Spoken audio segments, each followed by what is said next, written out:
Hoy es 16 de julio de 2024, martes de inteligencia artificial. Vamos con el área de negocios. Tres cositas, dos rápidas y una menos rápida. Las dos rápidas es que Tesla ha anunciado que retrasa el lanzamiento de su robotaxi, que lo había anunciado para el 8 de agosto, ha dicho que lo retrasa como mínimo 2 meses. Comentario de esta noticia es: qué sorpresa que Tesla o retrase algo o no cumpla con las especificaciones que había prometido o directamente no lance algo que había dicho que iba a lanzar. La historia de esta compañía. Segunda noticia es que he leído que en Estados Unidos las firmas y los fondos de capital riesgo han aumentado un 47% la cantidad de dinero que invierten en proyectos de inteligencia artificial. Esto, pues podríamos pensar que es lógico, estando en el momento en el que estamos, aunque ya alguna vez he comentado más que sospecha, mi convencimiento de que estamos en una burbuja y que nos estamos pasando de frenada en lo que se refiere a inversiones, pero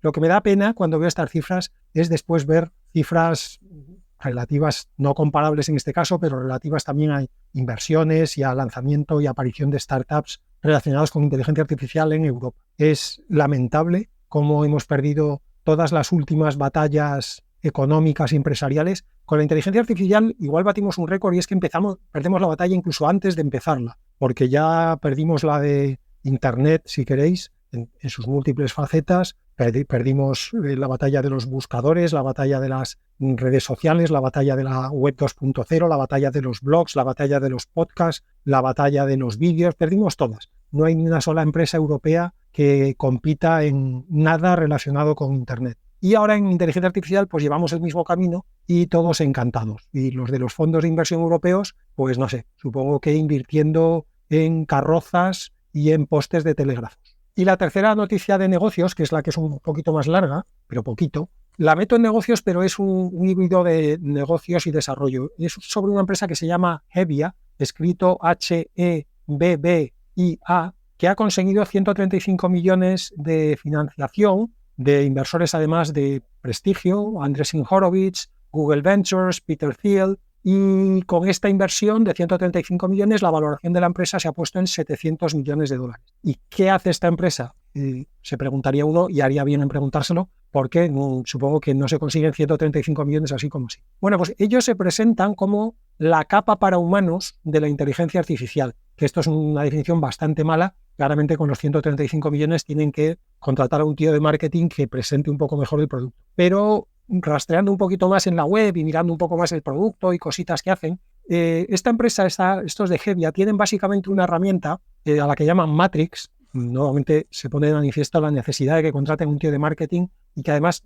no sea hortera. Le han llamado Matrix, vamos a dejarlo pasar, que lo que hace es analizar grandes cantidades de grandes documentos. Es decir, no solamente le puedes meter documentos a porrillo, sino que además la extensión de los documentos nunca es un problema. ¿Y qué haces con todos esos documentos que le metes al sistema en cantidades industriales? Pues le puedes hacer preguntas al sistema sobre los documentos. ¿Como un LLM me diréis? Pues sí, como un LLM, porque básicamente es un LLM, pero es un LLM hecho, insisto, con una arquitectura que permite consumir grandes cantidades de grandes documentos. Ellos, en un momento de su presentación, dicen una frase que yo creo que define mejor, y esto igual ya lo ha hecho uno de marketing, lo que hace este Matrix. Y ellos dicen, Excel es a los números lo que Matrix es a las palabras. Me parece una buena definición viendo después alguna demo del producto. De hecho, en algunas partes de la demo incluso lo que hacen ellos es construir como una especie de tabla de preguntas y respuestas que el tal Matrix ha sacado de una colección de documentos. ¿Qué aplicaciones puede tener esto? Pues hasta ahora sus principales clientes, por lo que he visto, son gente relacionada con el dinero. Gestores de fondos, analistas financieros, inversores en bolsa, este tipo de personas que obviamente necesitan, cuando analizan una empresa o analizan una nueva inversión, quieren reunir la mayor cantidad de información y de documentación sobre esa nueva empresa, pero no quieren tirarse 6 meses leyendo toda la información porque a lo mejor resulta que en esos 6 meses se les pasa la oportunidad. Por otro lado, tampoco quieren leer poco, invertir rápido y equivocarse. Así que para este tipo de sectores, este Matrix es un producto ideal. Tú le metes todos esos documentos, toda la información que tengas de la empresa informes públicos, informes que hayan presentado en el equivalente a la Comisión Nacional del Mercado de Valores, artículos de prensa, entrevistas a los directivos, todo lo que se te ocurra que tengas sobre la empresa, y después le empiezas a hacer preguntas al LLM, a este Matrix, sobre la empresa, como si literalmente fuera una persona que se ha leído todos esos papeles, porque en cierto modo es lo que ha pasado. El plan de Matrix, de Hevia en este caso, es usar la financiación fundamentalmente para extenderse a otros sectores, porque, como digo, he visto que están ahora muy enfocados en el mundo financiero y han citado en los dos sectores a los que quieren darle prioridad ahora para expandirse: el sector legal, donde por razones obvias las cantidades de documentos para cualquier cosa son ingentes, y el sector farmacéutico. Ahí no tengo tan claro exactamente cuál es la aplicación, pero ellos citan esos dos sectores como sus próximas prioridades a la hora de expansión. Y vamos al área ya de desarrollo. Primer subbloque dentro de desarrollo, modelos y versiones que me han llamado la atención esta semana, de las literalmente decenas y decenas de nuevos modelos y nuevas versiones que salen cada semana. Me han llamado la atención 3 por distintas razones. Para empezar, Grok, escrito G-R-O-Q, de estos tipos ya os hablé en su momento. La web es grok.com y la web es el típico interface de un chat con un LLM, pero ellos lo que ofrecen son varios modelos iba a decir de código abierto, no de código abierto, pero de pesos abiertos. Básicamente ellos lo que ofrecen son Llama 3, Gemma de Google y Mistral. Entonces tú puedes elegir el modelo con el que quieres chatear y chateas con el agradable añadido para el usuario final de que todo esto es gratis. Bueno, la tecnología que Grok quiere vender no es tanto el interface, porque el interface, como digo, es convencional. Ellos usan para implementar esos modelos una arquitectura propia a la que llaman Language Processing Units, o LPU. Ya sabéis que tenemos CPUs, GPUs, TPUs. Bueno, pues estos ahora metieron estas nuevas LPUs, que según ellos son más rápidas que las GPUs y además consumen solo 1/3 de lo que consumiría una GPU convencional haciendo el mismo trabajo. Bueno, pues la noticia, la actualización de esta semana es que han sacado una nueva versión, han mejorado esas LPUs y ahora consiguen producir hasta 1200 tokens por segundo. Estábamos hasta ahora en unos máximos de 800 tokens por segundo. Así que, de hecho, si usáis grok.com, que os animo a que vayáis y lo utilicéis, repito, es gratis, veréis que la velocidad es espectacularmente mayor que la de cualquier otro LLM que hayáis usado. Véase ChatGPT o Claude o Gemini, el que queráis. La respuesta de Grok es instantánea. O sea, tal como le das al Enter después de la pregunta, te aparece la respuesta toda de golpe, no palabra por palabra como estamos acostumbrados a ver en otro. El segundo modelo / versión de esta semana que me ha llamado la atención es una nueva, no sé si es startup o empresa más grande, que se llama Hume AI, Hume como el filósofo, H-U-M-E, que han sacado lo que ellos llaman una inteligencia artificial conversacional empática. ¿Y qué quiere decir esto? Pues que se expresa con, digamos, especial naturalidad, realmente como hablaría un ser humano, muy parecido. Todavía no estamos, yo creo que en exactamente igual, pero ya muy parecido a cómo hablaría un ser humano, pues dependiendo de lo que tenga que decir, si tiene que decir algo triste, algo alegre, algo serio, algo humorístico, porque es, como he dicho, una arquitectura, una inteligencia artificial conversacional, no es chat, sino que se habla con voz. Os animo también a que la probéis. Repito, la web es Hume, escrito Hume.ai, y realmente es muy divertido. Yo estuve hablando con esta web de fútbol americano y la verdad es que parece que estés hablando con un forofo. Si le das un poquito de... le animas, enseguida se te viene arriba y te empieza a hacer unos comentarios muy interesantes y además con un tono muy real. Y el tercer y último modelo / versión que me ha llamado la atención esta semana es uno que se llama Numina Math, Numina escrita N-U-M-I-N-A, Math como matemáticas, que es el modelo que ha ganado la Olimpiada Matemática para Inteligencias Artificiales, que es una cosa que existe. Hay unos señores que en un momento dado pensaron que era bueno para la humanidad organizar una Olimpiada Matemática para Inteligencias Artificiales. Bueno, pues este Numina Math ha ganado la Olimpiada y esta semana se ha publicado con licencia abierta incluso para uso comercial en Hugging Face. Así que si tenéis curiosidad, ahí lo tenéis en Hugging Face a disposición de toda la humanidad. Y siguiendo con noticias ya de desarrollo más allá de modelos versiones, por un lado, he leído un paper de Google de DeepMind, que ya sabéis que es la pata esta de inteligencia artificial, pero es Google, que ha presentado un nuevo método que reduce 10 veces los recursos de computación necesarios para entrenar grandes modelos. A este nuevo método le han llamado JEST, escrito J-E-S-T, que es el acrónimo de Joint Example Selection. Entonces, ¿por qué me ha interesado este paper? Porque ya he dicho varias veces que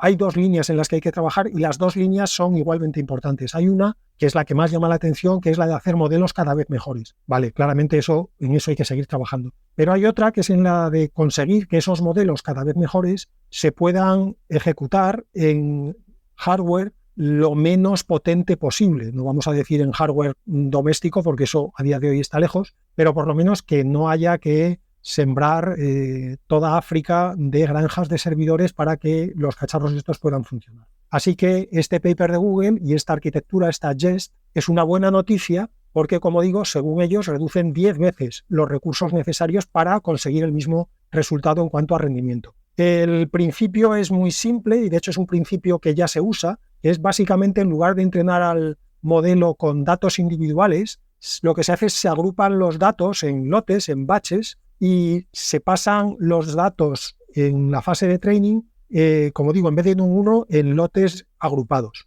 ¿Dónde está obviamente la clave? Pues la clave está en cómo agrupas esos datos, en cómo haces los lotes. Y lo que ha presentado especialmente Google DeepMind en este paper es ese sistema, ese JEST, que lo que hace es seleccionar los datos de tal manera que los agrupa optimizados para que el aprendizaje sea máximo con la menor cantidad de lotes posible. Y por eso no es necesario tener tantos recursos de computación. Otro paper interesante de esta semana es uno que ha presentado conjuntamente la Universidad de Stanford, la Universidad de San Diego, la Universidad de Berkeley y Meta. ¿Y sobre qué? Pues, ¿os habéis olvidado ya de Mamba y de los State Space Models, de los modelos basados en espacios de estado? Pues si os habéis olvidado, aquí vengo yo para refrescároslo porque este paper va justamente en esa dirección. Pero incluso, o eso dicen en el paper, recordad siempre que lo dice el que lo vende, incluso sería mejor que Mamba. Os recuerdo, el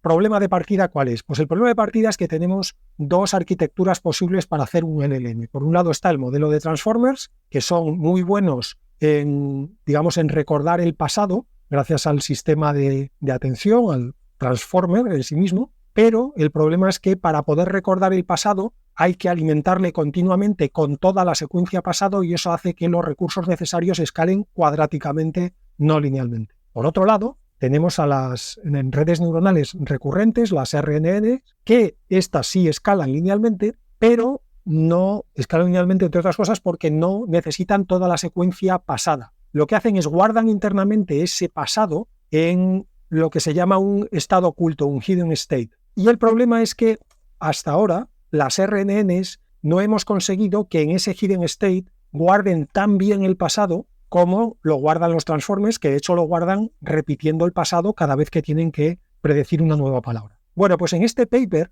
lo que han hecho los de Google DeepMind es que el hidden state de la RNN sea a su vez una red neuronal que se entrene durante el proceso de training. Esta es una de esas ideas que es muy simple, es la de cómo no se le había ocurrido a nadie antes y es, bueno, probablemente ya se le hubiera ocurrido a alguien antes, pero una cosa es que se te ocurra y otra cosa es poder llevarlo a la práctica. Y eso es lo que han hecho estos tipos de, he dicho antes Google DeepMind, no, recordemos que son Stanford, San Diego, Berkeley y Meta. Bien, a este sistema en el que el hidden state es a su vez una red neuronal entrenable, ellos lo han llamado TTT por Test Time Training. El resultado, según ellos, lo dice el que lo vende, es que mejora sustancialmente a las redes neuronales recurrentes convencionales en contextos largos y también mejora el aprendizaje dentro de contexto, el in-context learning. Aunque en el propio paper señalan que todavía hay ciertos problemas, básicamente con la gestión del input-output de memoria, que tendrán que trabajar en ello y que prometen que seguirán dedicándose a mejorar el sistema. Pero es una buena noticia, nuevamente relacionada con la anterior, que aquella sí era de Google DeepMind, porque este tipo de arquitecturas trabajan en la segunda línea. No van a mejorar lo que tenemos, eso lo hacemos por otro lado, pero este tipo de arquitecturas lo que permiten es reducir los recursos necesarios para ejecutar las mejoras que vayamos consiguiendo en la otra línea. si pudiéramos usar RNNs en lugar de transformers y por lo tanto si pudiéramos escalar linealmente en vez de cuadráticamente, esto facilitaría mucho el futuro de esos modelos más grandes que esperemos podamos seguir construyendo. Una noticia más rapidita de desarrollo es que se ha presentado la versión 3 de Flash Attention. Esto podríais decir, lo podíais haber metido en la de modelos y versiones. Es que esto no es en sí un modelo ni una versión de un modelo. Flash Attention es el principal algoritmo que implementa la idea del mecanismo de atención que se presentó en el famoso Attention is All You Need, de donde salió la arquitectura de Transformers. Bueno, pues este Flash Attention es un algoritmo que ejecuta la estructura del mecanismo de atención. Se presentó en 2022 la primera versión, creo recordar que a mediados, no me hagáis mucho caso, pero en 2022 seguro. Después se presentó una segunda versión. Bueno, pues se acaba de presentar la tercera versión que multiplica por 2 el rendimiento de la versión anterior. Esta es una de estas cosas que es lo de un pequeño paso para un hombre, un gran paso para la humanidad.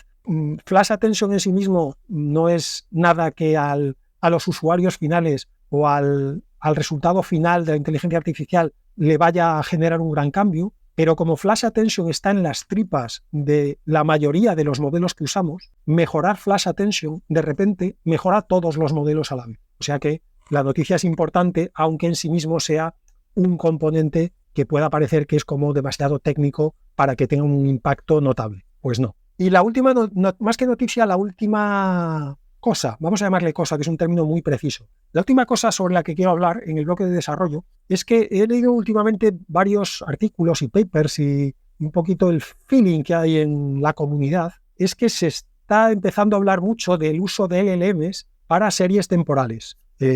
Lo que en inglés, lo digo en inglés para que luego veáis de dónde vienen las siglas, que las usaré mucho. Series temporales es Time Series y por eso se habla mucho de TS. Bueno, pues como digo, se ha detectado, y lo he detectado yo mismo en las últimas semanas, que cada vez hay más rum sobre el uso de intentar usar, más que el uso de, el intento de usar LLMs para gestionar TS. ¿Por qué? Bueno, pues porque uno podría pensar que ya que un LLM en última instancia es un sistema de Next Token Prediction, pues si puede predecir la próxima palabra, ¿por qué no va a poder predecir el siguiente elemento en una serie temporal? Y conceptualmente es así. Lo que pasa es que, como tantas otras cosas, una cosa es la teoría, otra cosa es luego ejecutarlo en el mundo real, que suele ser bastante pejiguero. ¿Por qué no podemos usar, por decirlo así, a pelo, un LLM? ¿Por qué no podemos coger ChatGPT o Claude, que siempre pongo ejemplo de ChatGPT? ¿Por qué no podemos coger a Claude y usarlo ya para que resuelva series temporales? Para que nos haga Next Token Prediction de una serie temporal. Por cierto, una serie temporal, ¿qué es? Pues una serie temporal, por ejemplo, es el ejemplo más paradigmático, predecir el valor que va a tener una acción de una empresa en la bolsa. Te coges todo su histórico de cómo ha evolucionado esa acción a lo largo de la historia, ya tienes por lo tanto una serie temporal y lo que quieres es predecir el next token de esa serie temporal o hacer predicciones sobre cuáles van a ser las ventas de mañana de mi empresa en función de qué día de la semana es, qué día del mes es, qué precio tiene mi producto, no sé qué está haciendo la competencia, si hay partido de Champions, si estamos de vacaciones o no, si llueve y por lo tanto la gente va a salir mucho menos de casa, etc. Todo eso son series temporales, es decir, yo le digo al modelo qué es lo que ha pasado hasta ahora y le pido al modelo que me prediga la siguiente o el siguiente elemento de la secuencia. Bueno, pues efectivamente un Claude de la vida, un LLM cualquiera, podría hacer eso, podría hacerlo. Pero hay varios problemas en las TS que no hay cuando trabajamos con lenguaje. Por ejemplo, cuando trabajamos con lenguaje, el vocabulario es limitado.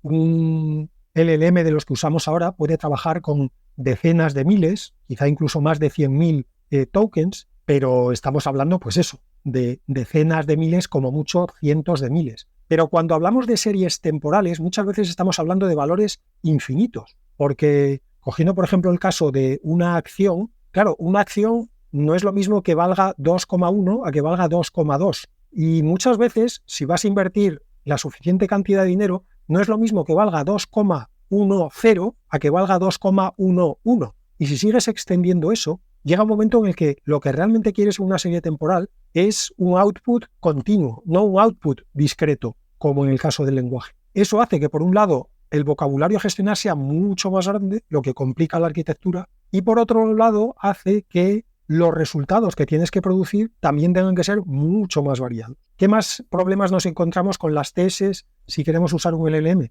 Pues que en las series temporales suele haber ciclos, suele haber estacionalidad. Por ejemplo, en las ventas de una empresa siempre hay estacionalidades, pero muchas veces también en los valores bursátiles se encuentran ciclos, no a lo mejor ciclos anuales. Cuando digo estacionales no son necesariamente ligados a las estaciones del año, pero si a lo mejor tú analizas un valor bursátil o el conjunto de la bolsa de Nueva York o de Madrid durante 20 años, pues a lo mejor puedes encontrar ciclos de 2, 3 años, o de 5, o de 4, o de 6 años, 6 meses y 27 días, lo que sea. Eso no pasa en el lenguaje, es decir, tú el lenguaje, por mucho que escribas, no llega un momento en el que vuelves más o menos a repetir lo que habías dicho 4 párrafos antes. Eso no pasa. Así que, por lo tanto, en las TS, el LLM tiene que ser capaz también de identificar estacionalidades y ciclos. Otro problema más que nos encontramos en las series temporales es la propia disponibilidad de datos para training. Claro, si queremos entrenar a un LLM con lenguaje, hay literalmente millones, más bien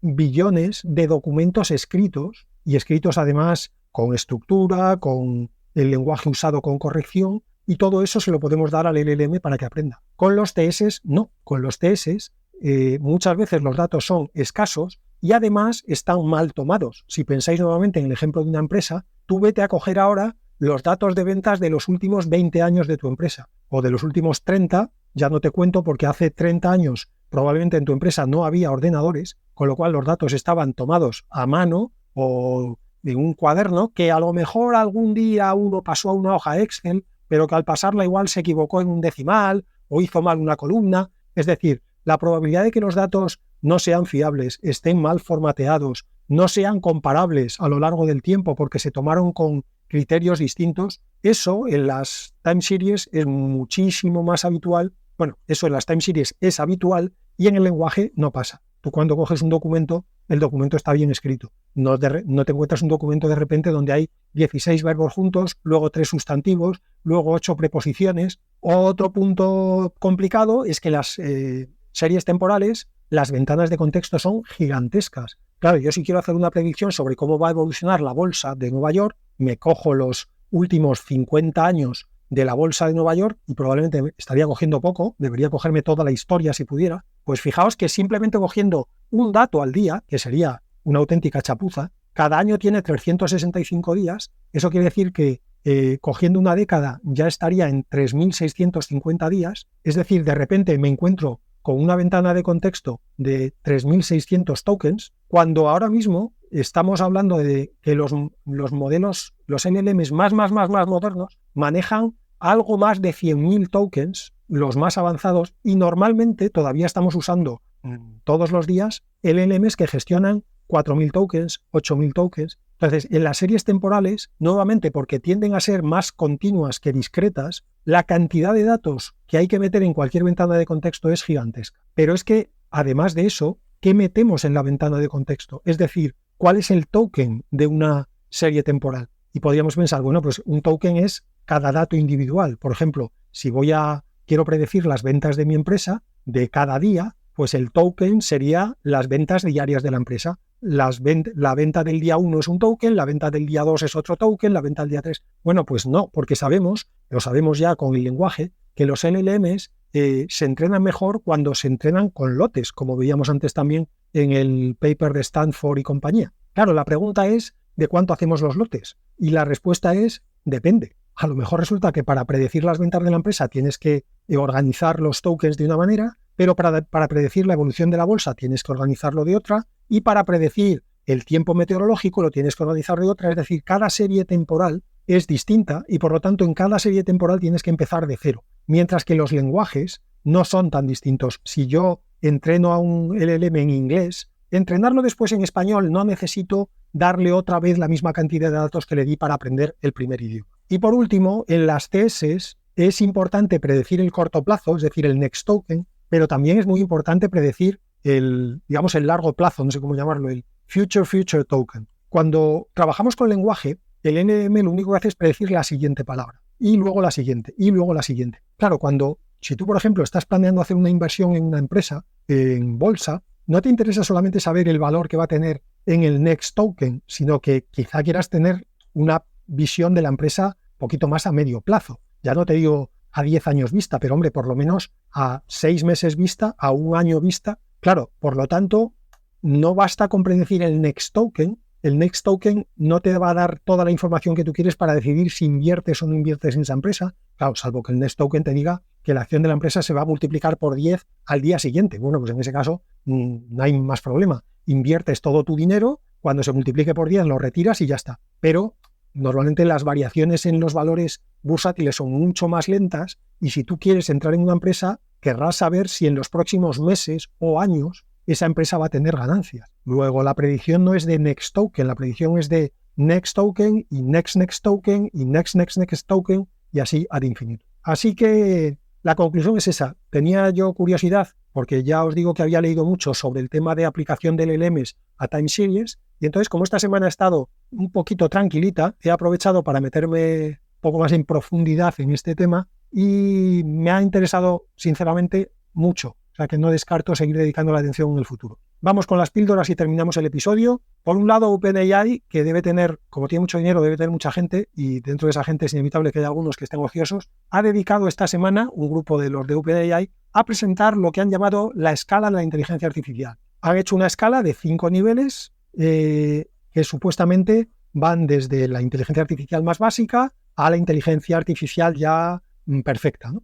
A mí la noticia me parece una chorrada. ¿Por qué la traigo? Bueno, para empezar la traigo en la zona de píldoras, que ya sabéis que son como las curiosidades. Pero por otro lado, porque como esto lo ha hecho OpenAI, y OpenAI tiene un músculo de PR y de marketing espectacular, pues seguro que seguiremos escuchando hablar de esta escala de inteligencia artificial próximamente, y para que no nos pille despistados, pues os la cuento ya. Los 5 niveles que han definido, de menor a mayor, son, en el primer nivel estarían los chatbots, es decir, lo que tenemos ahora. Se definen como sistemas que pueden mantener una conversación. Punto. Repito, ahí es donde estamos ahora. Segundo nivel es a los que han llamado reasoners, razonadores, a los que definen como sistemas capaces de resolver problemas complejos como lo haríamos los seres humanos. Claro, ya empezamos con las definiciones etéreas, que es por lo que todas estas clasificaciones son una chorrada, no sirven para nada porque luego no hay manera de saber exactamente en qué nivel estás, ¿no? Un poco como los 5 niveles de la conducción autónoma en los coches. Pues al final nunca sabes muy bien si estás en el 2 y pico o en el 3